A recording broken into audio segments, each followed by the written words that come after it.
Okay, it's Xavier at the top of the nursery today, and in the same excitement that I shared with you when I noticed that my Satsukis had flowered for the first time in 4 years, I've noticed that this on my common garden Prunus cherry has ripened, and it feels nice and soft. I've done some research online, and apparently the worst that can happen if I try to eat this is a bitter taste. So I'm going to do a testing and a tasting of my cherry before I do a little bit of work on it. I'll give you a 360 first, but this was originally very definitely one of my first ever air layers, which I took in a previous house off a common cherry tree. Anyway, let's have a look and see how this looks. Done lots of work on it, and this one has really been a lot of time doing a clip and grow style. I mean, looking back to the air layer I took, it was literally just because I wanted to take an air layer. I had no idea whether it was going to be appropriate or not, and it was literally just the one stick of a trunk. We've done a little bit of wiring to sort of get some sort of shape, and I haven't yet got a clear idea of the front. So there's quite a few. I mean, there's got quite a nice with this deadwood here, more showery. We've got branches coming down either side, and then so that could be a front. In fact, that does look good for a front. You've got that view that can make a front, although we've got a lot of branches coming towards us lower down. But I'm not a big one for all the rules. Some interesting deadwood there. Okay, it's really coming towards you, straight at you. Yeah, so first thing we're going to do is I'm going to pluck it. I'm going to. It's definitely. There's my cherry. I'm now going to try my cherry. Oh dear.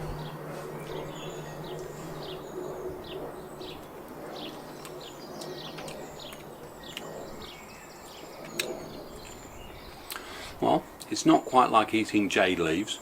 There's bitterness there, but surprisingly the flesh is quite nice on it.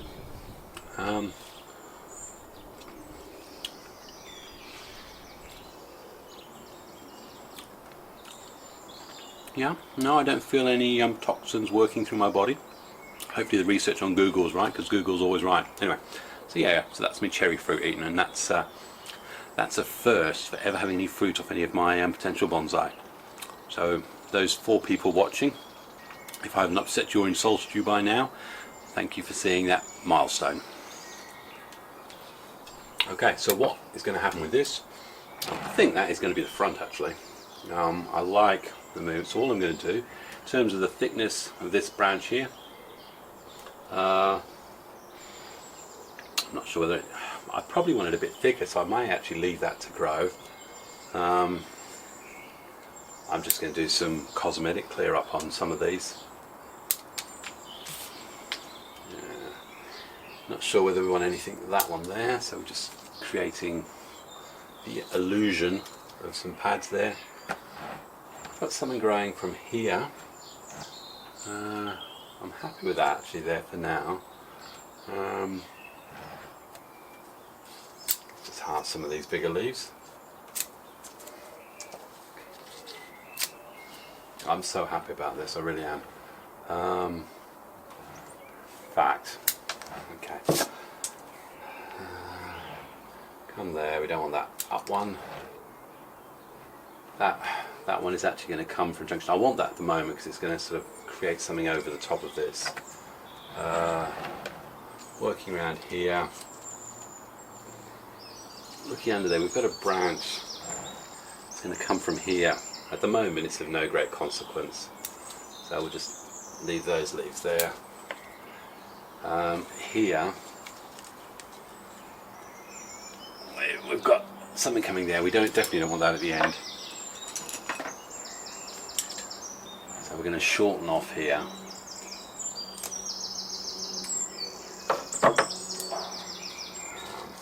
some of these leaves. And again, the halving the leaves will just, if the tree's healthy, it'll turn around and say, okay, I need some more leaves to collect more energy to get my reserves ready for the winter, which isn't quite yet. Okay, do you know what? I'm going to come back again. Oh, okay. We're all right there. The line comes up around there, then we've got this, splits into two. Underneath there's another little one coming there, which I'm not going to want, because we've got this one here, which I do like. Okay, let's just reduce the size of some of these leaves. And then we split off here. That's actually right there. I don't know if you can see in there, but there's a very, very, you might see it on this side, very, very straight ugly branch coming from there. I'm going to shorten that at least for now.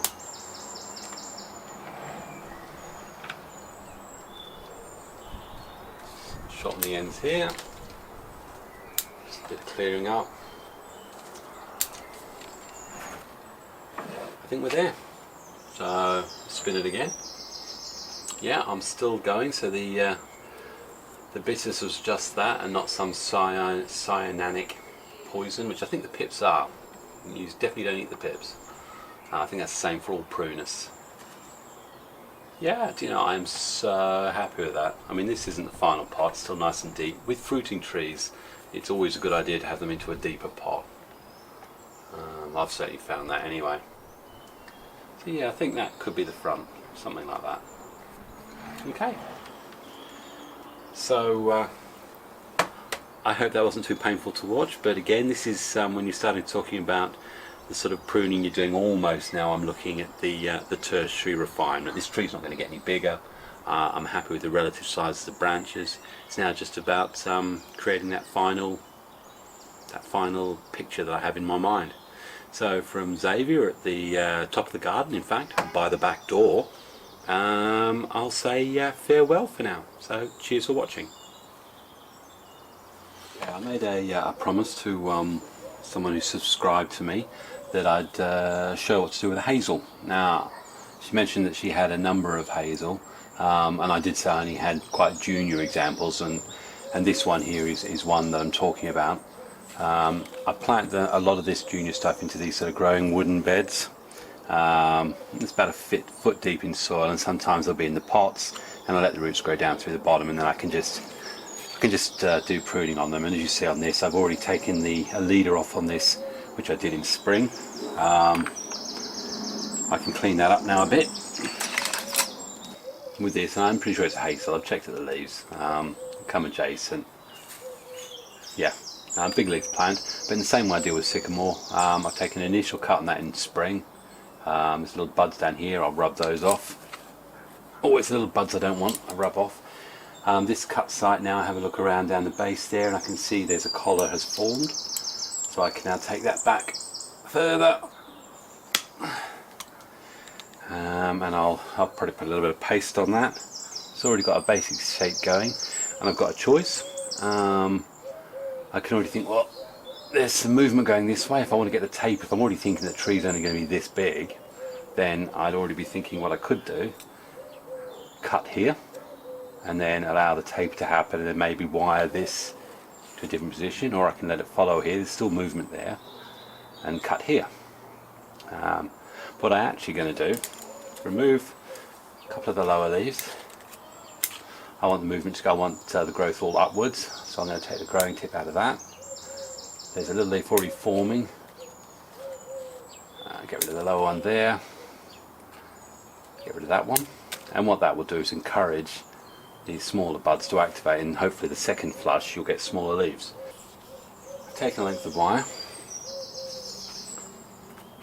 Shove it all the way down, and then with all wiring, nice firm hold. Always support the tree while you wire.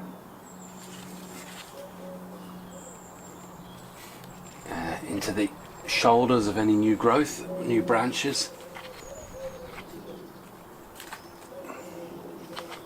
And each revolution I will try and support. Now this will grow quite quickly, I'd imagine. With that in mind, I shall probably have to keep a firm eye on what this does. All I want to do is try and wire in a little bit more shape. I don't really know where the front is on this. I know I've got a branch going this way. The movement's taking me this way. I would probably just introduce a little bit of bend. There we go. Just take it there. And it doesn't have to be precise. You'll find as it gets, it's quite a U shape there, as it gets older that will thicken and the bends will soften off, and what will probably happen, I'll leave that little bend in like that. What will probably happen is this will thicken up over time. I would imagine that, although I've got all this movement going up here, I'm actually probably going to see if one of these buds comes out, or see actually if a bud from there comes out, and that will follow the new line. So it was unnecessary probably to wire all this, but it's to show I prefer to put more wire than less. I want let this leader to keep running up. That will keep thickening stuff, and I'm just going to remove these big leaves, because you see we've got little buds on them anyway. Let them activate. That'll continue to thicken up the whole tree. As I say, with any of the big trees, I'll take off the first flush when it's nice and big, and then hopefully we get much smaller ones. As you probably see, I don't know if you can see, as you can see with the sycamore leaves, same thing. I've taken off a middle there. We've got growth down the bottom, very straight, so it could be that I'll take this right back, but for now, lots of lovely little leaves. I want them to grow. I don't want those big ones. Let's get rid of the big ones. And at the moment, that's a very, very ugly sort of U shape. But it's just an idea of how I deal with these bigger leaf trees. Now these leaves will probably not get more than about half the size of these original ones here, and they'll look better for longer. So I'll treat all my big leaf trees like this. Some of them I'll keep small and I'll use one whole leaf to represent an entire pad, so I'll just keep one leaf on each to represent the tree pad. I can't see this growing definitely beyond there. That's a terrible bend. But yeah, so that's how I would deal with hazel or any other big leaf tree. So hopefully that helps. And just put some cut paste onto the wound. As I've said before, that just stops some entry of pathogens, and it also promotes further healing through cell division and via the cambium. So yeah, so that's that. I will check that wire again every sort of probably another 3-4 weeks. But yeah, so there you go. Hopefully that does the trick. Cheers.